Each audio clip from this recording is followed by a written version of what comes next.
میرا سفر ہے، اس کے دوران میں بہت سی آراء ہیں جن کے اندر تغیر ہوا، تبدیلی ہوئی، اس لیے کہ میں نے کام کیا ہے۔ نہ میں یہ فکر ماں کے پیٹ سے لے کے پیدا ہوا تھا،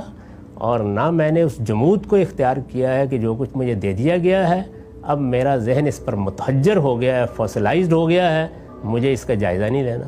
میں تو آج بھی اپنے فکر کا بڑی بے دردی کے ساتھ جائزہ لیتا ہوں اور استدلال کی روشنی میں بالکل پوسٹ مارٹم کر ڈالتا ہوں، اور آج بھی اگر میرے فکر کی کوئی غلطی واضح ہوگی تو میں سر تسلیم ہوں، لیکن غلطی واضح کیسے ہوگی؟ آپ کے تبصروں سے نہیں ہوگی،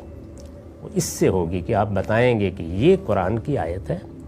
یہ سنت ہے، یہ حدیث ہے، اس کے یہ الفاظ ہیں، اس میں یہ بات کہی گئی ہے اور میں اس بات کو صحیح نہیں سمجھا۔ میں آپ کا شکریہ ادا کروں گا کہ آپ نے میری تصحیح کی، لیکن اس کے سوا مذہبیات میں کوئی اور تنقید کا راستہ اختیار کیا ہی نہیں جا سکتا۔